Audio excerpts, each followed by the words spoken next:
2002 की गर्मियों की बात है।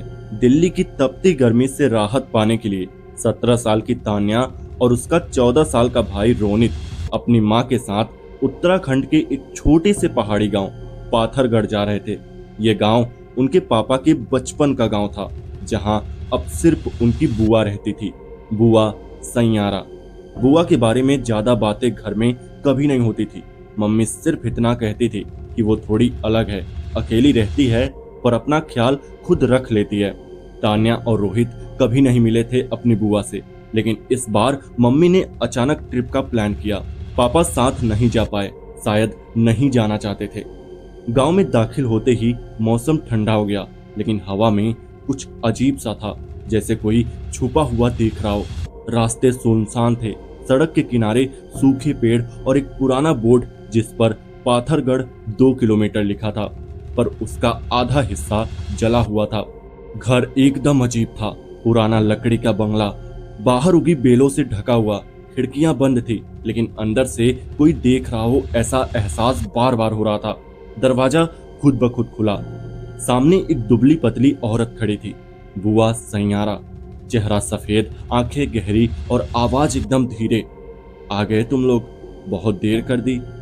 अंदर घुसते ही एक बात साफ थी, घर में ना कोई इंसानी गर्मी थी, ना कोई आवाज, कोई इलेक्ट्रॉनिक चीज नहीं, ना टीवी, ना रेडियो और मोबाइल नेटवर्क भी गायब। दीवारों पर अजीब सी पेंटिंग्स थी, औरतें पेड़ों के बीच खड़ी, आंखें बंद, या फिर बच्चों की परछाइयां। तान्या को कुछ कुछ अजीब लग रहा था, पर उसने कुछ कहा नहीं।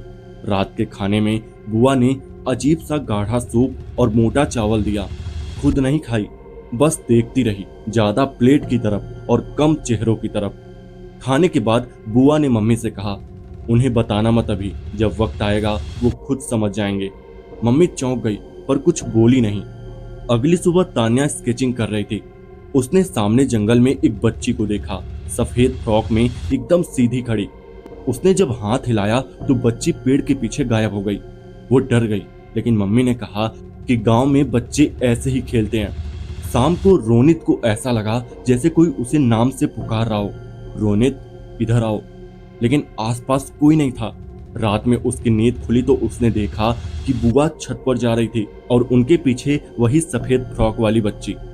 तान्या ने स्टोर रूम में एक पुरानी डायरी पाई, धूल जमी हुई, लेकिन नाम साफ लिखा था, सैयारा। उसमें स्केच थे, बच्चों की आंखें, पेड़ों पर लटकती परछाइयां और एक वाक्य बार बार लिखा था, मुझे पुकारो, मैं आई थी और मैं फिर आऊंगी। डायरी पढ़ते हुए जैसे किसी ने उसके कान में फुसफुसाया, तुमने मेरा नाम लिया, अब मैं तुम्हारे साथ चलूंगी। तान्या ने डर कर डायरी बंद कर दी। बुआ ने उसी शाम तान्या से पूछा, वो डायरी कैसी लगी? तान्या ने पूछा, आपको कैसे पता? बुआ बस अजीब तरह से मुस्कुराई। बिजली चली गई थी, हवा तेज थी। तान्या की नींद चीख से टूटी। मम्मी नीचे बेहोश पड़ी थी। बुआ दीवार की तरफ मुंह करके खड़ी थी, बड़बड़ाते हुए, वो आई थी, जलाई गई थी, अब लौटेगी, सब कुछ साथ लेकर। रोनित रो पड़ा, ये बुआ नहीं है, मैंने इसे छत पर उल्टा लटके देखा है। कमरे में चारों तरफ वही नाम लिखा था, सैयारा। हर दीवार पर, हर कोने पर, और बीच में एक फोटो उसी बच्ची की जिसे तान्या ने देखा था। मम्मी ने तब सारी सच्चाई बताई कि सैयारा तुम्हारे पापा की बहन थी। एक रात उसे गांव वालों ने डायन कहकर जला दिया था, लेकिन मरने से पहले उसने कहा था कि जो मेरा नाम लेगा उसकी परछाई मेरी होगी। तब से हर पीढ़ी में कोई ना कोई उसे फिर से बुला लेता है, नाम से, याद से, और अब वो तुम्हारे साथ है।